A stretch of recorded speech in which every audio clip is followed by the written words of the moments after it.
কার পরিবর্তন কখন হবে, কার কথাই বদলাবে, কখন বদলাবে কেউ জানে না। জানে কে? আল্লাহ। হয়তো তার কাছে এক কথা দিলে লাগছে যে হায় আসলে আমার জীবন এমন ঘৃণ্য জীবন। ফুজাইল ইবনে ইয়াজ রাহমাতুল্লাহ আলাই, রাত্রি গভীরে উনি বড় ডাকাত সর্দার ছিলেন। তো গভীর রাতে উনি ডাকাতি করতে গেছেন। রাশিয়া সামারকান্দের বড় ডাকাত, পৃথিবীর একজন বড় বিখ্যাত ডাকাত সর্দার ছিল তিনি। তো রাত্রিবেলা যখন গভীর রাতে এক বাড়িতে ডাকাতি করতে ঢুকছে আল্লাহর কুদরতে, দরজার সামনে গিয়ে যখন দাঁড়াইছে তখন শুনতেছিল বাড়িওয়ালা ওই সময় আল্লাহর কোরআন পড়তেছে। আমার কাছে আরবি কিতাব আছে, কিতাবে লিখছে আজ-জুহাদু মিআতুন, ওই কিতাব। তো এটা বাংলা অনুবাদ হয়েছে দুনিয়া বিমুখ শতমনীষী, অসাধারণ কিতাব। তো রাহনুমা প্রকাশন। তাই উনি দরজায় দাঁড়াইয়া শুনতেছে যে বাড়িওয়ালা ভিতর থেকে ওই ঘরের বুড়া মিয়া আল্লাহর কোরআন পড়তেছে। আলাম ইয়ানি লিল্লাযীনা আমানু আন তাখশা কুলুবুহুম লিযিকরিল্লাহ। আল্লাহ বলছেন আমার মুমিন বান্দা, আমি আল্লাহর শরণ, আমার বন্দিগি, আমার জিকির, আমার ইবাদতের জন্য তোমার মনটা নরম হওয়ার, অন্তরটা নরম হওয়ার সময় আজও কি হয়নি? আজও হয় নাই বান্দা? আর কোনোদিন আমাকে সেজদা দিবা না? আর কোনোদিন আমার নামাজ পড়বা না? তাহলে আর কোনোদিন হালাল খাইবা না? আর কোনোদিন নারী পর্দা করবা না তুমি? আল্লাহ যেন ভেবে আম করে বলে, দিনের পর দিন যে ফজরের নামাজ পড়ে না, আল্লাহ যেন তাকে ডাক দিয়ে বলে বান্দা তাহলে কি আর কোনোদিন ফজরের সেজদা দিবা না? প্রতিদিন যে গালিগালাজ করে, আল্লাহ যেন বলে বান্দা তাহলে কি আর কোনোদিন এই গুনাহ ছাড়বা না? এভাবেই বলে যাইবা, এভাবেই আমি আল্লাহকে কষ্ট দিবা। তো এই ডাকাত সর্দার ফুজাইল, উনি তখন এই আয়াত হঠাৎ করে গভীর রাতে ওনার এই কথাইটা, উনি তো বুঝছে অর্থ, ওনার কলিজার মধ্যে গভীর রাতের নিস্তব্ধ, চারিদিকে তো ঠান্ডা নীরব, এই এক আয়াত ওনার কলিজা ছিদ্র করে ফেলছে, দিলে লাগছে। উনি পিছন দিকে ফিরে এসে চলে আসছে, বালা ইয়া রব্বি কদ আনা, আর চিৎকার করে দুই হাত তুলে বলছে আয় রব, আয় মাওলা, সময় হলো, হয়েছে সময়, আমি আর এই নাফরমানির জিন্দেগি করব না, দিলাম ছাইড়া।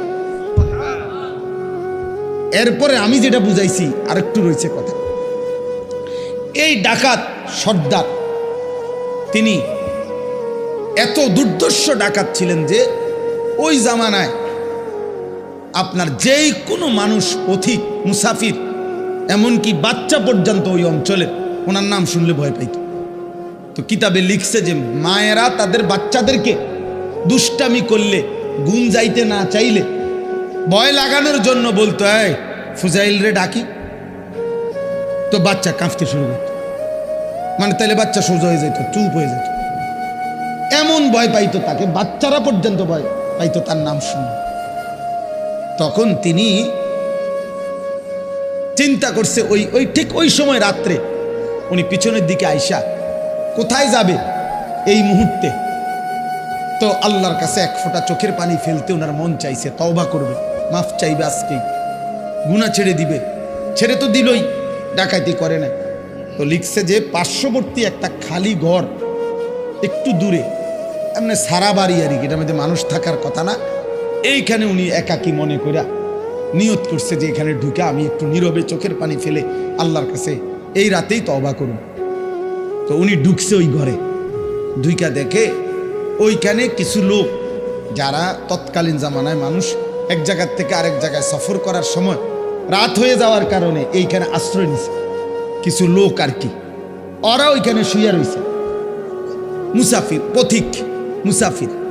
তো এই মুসাফির যেগুলো শুয়ে রয়েছে, ওরা গভীর রাত, কিন্তু কারো চোখে ঘুম নাই, শুয়ে আছে ঠিক চোখ খোলা।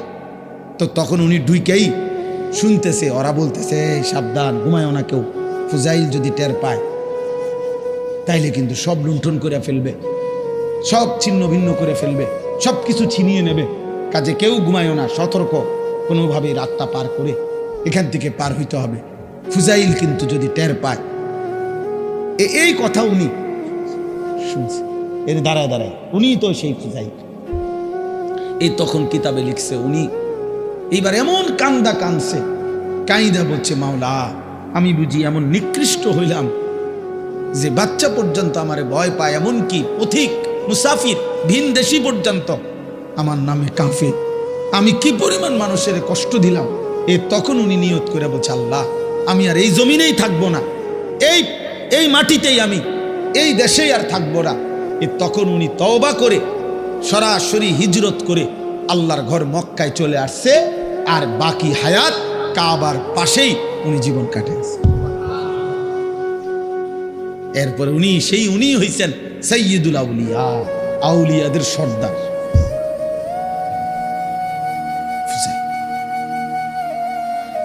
তাইলে বললাম আর কি যে কোনো কথা, কোনো এক আচরণ, কোনো এক শব্দ অনেক সময় চেঞ্জ করে ফেলে, জীবন তোলপাড় করে ফেলে, জীবন পরিবর্তন করে ফেলে। আল্লাহ তোমাদেরকেও বদলে দিক। তোমরা যারা কিশোর ছেলে, নওজোয়ান ছেলে, দোস্ত তোমার জীবনের কদর করা উচিত।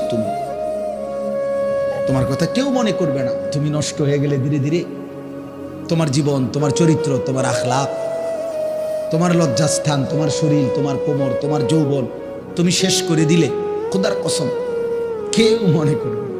এই যে মেয়েরা ঘুরছে তোমার সামনে সামনে, যে নর্তকীরা তোমারে দেখাইছে শরীর, যে অসভ্য মোবাইলের বেহায়া নারী তোমারে শরীর দেখাইছে, তোমার জীবন শেষ করে দিছে, ওই হাইওয়ান নারী জীবনেও কোনোদিন তোমার খবর নেই। আল্লাহ তাআলা বলতেছেন যে আমি তোমরা যাদেরকে অর্থবিত্ত, সহায় সম্পদ, টাকা পয়সা, ধন দৌলত দুনিয়াতে দিয়ে যাচ্ছি, তোমরা এটা ভেবো না। আল্লাহ বলে নাফরমান মনে মনে ভাবতেছে আল্লাহ তাও আমার উপরে রাজি, নইলে আমার এটি দেখা, আমার এদিকে কি সুন্দরে ভাত তরকারি খাওয়া, এত চুরি করি, আমার দিকে কোনো অসুবিধা হয় না, বুঝলেন না কথাটা? আমি এত সিটারি করি, আমার দিকে কোনো অসুবিধা, কত সর্দিও হয় না, কত ভালো মানুষ দিয়ে দেখি আজ 10 বছর বিস্তার করে রয়েছে, লড়েও লড়তেও পারে না, আমরা কি কারবারটা কি? আবু লাহাব মক্কার কাফের, নাম শুনছেন না আপনারা? নবীজি সাল্লাল্লাহু আলাইহি সাল্লামের বিরোধিতাকারীদের মধ্যে সবচেয়ে বেশি বিরোধিতাকারী যে কয়েকজন, এর মধ্যে একজন আবু লাহাব। সাহাবীরা ওরে বলতো, নবীর সাহাবীরা, এই আবু লাহাব। আবু লাহাবের একটা বদঅভ্যাস ছিল, নবীজি যেখানেই কাউকে কালেমার দাওয়াত দিতেন, মানে কাউরে ইসলাম বুঝাইতেছে মনে করেন, হে পিছন থেকে একটু দূরের থেকে ওর দিকে তাকাইয়া কইতো সাবধান, ধরা খাইও না, একবারে মারারিবা, আর বিড়ি খেতে না, ইতান হইলে সিটারি যে করতে এত সুন্দর, রিডিহার করতে না, বেডি সাউন্ড, নাটক সাউন্ড, সিনেমা সাউন্ড, এটি সব ছেড়ে দিতে হইব এই মৌলবীর কথা শুনলে। হ্যাঁ, মানে বলতো না না। এরপরে নবীজি সাল্লাল্লাহু আলাইহি সাল্লাম সরে গেলেই এই বেঈমান ওই লোকের কাছে গিয়ে বলতো, কি কইছে, এই কইছে তোরে না, সাবধান, এটি কইয়া হে বিরাট বড় জাদুকর, নাউজুবিল্লাহ, ও অনেক বড় গণক, ও একটা ফেরেশতা গায়ে দিছে সমাজটার মধ্যে, কয় যে আমাদের পুরাটা এলাকা নষ্ট করে লাইছে, মায়ের লগে এখন আর ফুতের মিল নাই, ফুতের লগে মার মিল নাই, স্বামীর লগে স্ত্রীর মিল নাই, বাপের লগে ফুতের মিল নাই, একটা বেড়াছাড়া লাগাই দিছে, নাউজুবিল্লাহ। এইভাবে সে বলতো। তো তাফসীরের মধ্যে আছে নবীজির বিভিন্ন সাহাবীরা ওরে বলতো, আবু লাহাব তুমি যেই বাড়াবাড়ি করতেছো আতলারও, তোমার তো আল্লাহ তাআলা এই হাত অচল করে দিতে পারে, আল্লাহ তো তোমারে ধ্বংস করে দিবে, হাত তো অচল করে দিবে, তুমি নবীর এভাবে বিরোধিতা করতেছো, সারাক্ষণ লাগে থাকো তুমি পিছে পিছে। এই তখন তাফসীরের মধ্যে আছে প্রত্যেক দিন সকালবেলা আইসা ওই লোক পরিচিত, এরা সমবয়সী না, যারা ইমানদার হয়েছে সাহাবী, ওরাও তো অনেকেই কুরাইশ বংশীয়, তো সমবয়সী, এক লগে চলুন না মানুষ, তো আইয়েই কইতো, কিরে এই যে হাত কিচ্ছু হয়েছে না, এই যে কি সুন্দর কও তো কইলা তো এরুম হইব কও, কিচ্ছু তো হয়েছে না। এই এত বড় হারামি আছে, হারামি দ্য গ্রেট, হারামির এক শেষ, ওই অহংকার করত। তো আল্লাহ তাআলা বলেন আয়াহসাবুনা আন্নামা নুমিদ্দুহুম বিহি মিন মালিন ওয়া বানিন নুসারিউ লাহুম ফিল খায়রাত। আল্লাহ বলে যাদেরকে আমি দুনিয়ায় কিছু সম্পদ এবং কিছু সন্তানাদি জিফুত নায়নাত করে দিছি, তারা ভাবতেছে আমি আল্লাহ তাআলা তাদেরকে ভালোর উপরেই রাখছি, কল্যাণের উপরেই রাখছি, খুশি আমি তাদের উপরে। তারা মনে মনে ভাবতেছে না, বাল্লা ইয়াশউরুন, আসলে তারা বুঝতেছে না যে শুধু সম্পদ, শুধু সন্তান, শুধু অর্থ, শুধু ক্ষমতা, শুধু সুস্থতা, দুনিয়াবি কোনো চাওয়া পাওয়া পূর্ণ হওয়া, এটা কোনোভাবেই আল্লাহর সন্তুষ্টির কোনো পরিচয় নয়। আল্লাহর সন্তুষ্টির পরিচয় নয়। বাঘের, সিংহের, গরুর, ছাগলের কোনোদিন সর্দিও হয় না, কাশিও হয় না, ব্যায়ামও হয় না, পেটে ব্যথাও হয় না, ডায়াবেটিসও নাই, গ্যাস্ট্রিকও নাই, কিচ্ছু নাই। তাহলে তো আল্লাহ তাআলা সবচেয়ে বেশি সন্তুষ্ট জানোয়ারের উপর, নাকি? কথা বলে না কেন? তাহলে এইটা নেই, পেটে অসুখ, মাথা ব্যথা নাই, ভাত খাইতে আসি, ঘুম যাইতে আসি, এটাই যদি প্রমাণ করে আল্লাহ সন্তুষ্টি, তাহলে তো জন্তু জানোয়ারের এগুলো আরো বেশি পূরণ হচ্ছে। হ্যাঁ, কোনো হাসপাতাল নাই, চিকিৎসা এত বেশি কিছু নাই। অতএব এটা না, আল্লাহ বলছে বল্লা ইয়াশউরুন, না না, নাফরমান বান্দা বুঝতেছে না, ও বুঝতেছে না। ভাত খাইতে দিচ্ছি বলে, ঘুম যাইতে দিচ্ছি বলে আমি এটা প্রতিদিনের জন্য বলি যে আরে ভাই, কেউ কেউ আসো তোমরা ছেলেরা, হয়তো মনে করছো কোনো রোগ নাই, শোক নাই, কেউ বাধা দেয় না, সব মন মতো চলতেছে, মন মতো তুমি ভেবেছ এভাবেই চলবে। না না, আল্লাহ বলে দুনিয়ায় ভালো থাকা, দুনিয়ায় একটু আরামে থাকা, এটা আমি আল্লাহর সন্তুষ্টির পরিচয় প্রমাণ নয়। আমি তো কাফের বেঈমানকে দুনিয়া অনেক ভালো থাকতে দিছি, অনেক সম্পত্তি দিয়ে ভরপুর করে দিছি।